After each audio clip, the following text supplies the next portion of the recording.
Hey, thanks for watching CNN 10. Our daily 10-minute shows are on pause for the summer, but we will be posting clips like this Monday through Friday until our regular programming resumes in August. So please enjoy, and to get notified of our content, please like and subscribe to this channel and keep up with us at CNN10.com. The Nile is the longest river in the world. It stretches 4,100 miles, running through 11 countries before ending in Egypt's Nile Delta on the Mediterranean. But due to colonial-era laws, Egypt and its southern neighbor Sudan own almost all of the Nile's water, leaving other Nile countries with no rights to the river running through their own land. It's an arrangement that caused friction within the Nile community for decades, erupting into a bitter feud with the development of the Grand Ethiopian Renaissance Dam, an ambitious $4.5 billion project set to become Africa's biggest hydroelectric power plant.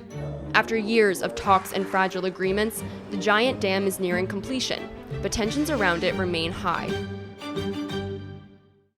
The Nile's main tributary is the Blue Nile, which provides over 80% of the river's waters, flowing down as it does from the Ethiopian highlands. GERD stretches across the Blue Nile, just east of the Sudanese border. Upon completion, it will be over a mile long and 475 feet tall. When finished, it is hoped it will power around 60% of the homes that are not yet on Ethiopia's existing power grid, providing 6 gigawatts of power. But that does not appease its opponents. Egypt and Sudan, who have already dammed the Nile along their stretches of the river, opposed the project from its outset. This megadam, which is Africa's largest hydropower facility, potentially threatens the welfare, the well-being, and the existence of millions of Egyptians and Sudanese citizens. Sudan was against it because of how GERD will be managed. Egypt has a more existential fear. The vast majority of its population of 102 million people live on its floodplain, and it relies upon the Nile for drinking water, irrigation, and industrial use. The fear is that GERD will diminish the amount of water flowing through the country. It also claims rights to the majority of the Nile's waters, and that's because of laws stretching back a century. In 1929, Egypt signed a deal with Great Britain over the water rights of the Nile Basin. At the time, the British Empire spanned 4 countries of the Nile Basin: Kenya, Uganda, Sudan, and what is now Tanzania.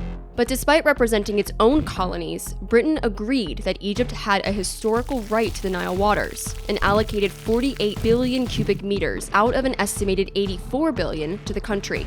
This was upped in a further 1959 agreement to 55.5 billion cubic meters, with Sudan getting 18.5.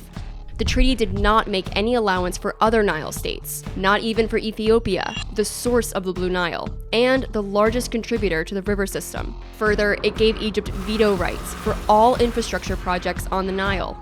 When then Egyptian President Hosni Mubarak announced the Toshka project, a lavish development which aimed to divert 10% of Lake Nasser above the Aswan High Dam for irrigation, the other Nile countries had had enough.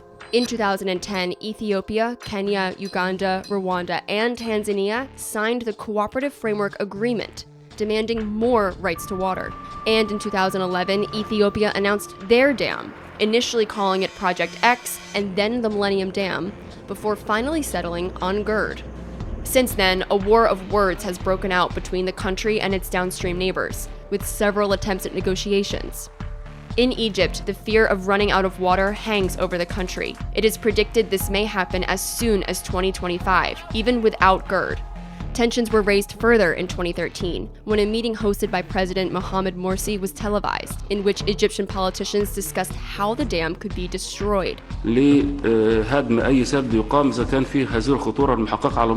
within Ethiopia itself, the project is not without criticism.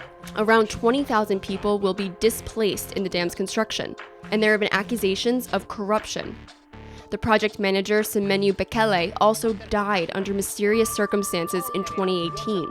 But the longer negotiations go on between Ethiopia and Egypt, the poorer bargaining position the latter has. Once the dam is completed, Egypt won't be able to do much about it.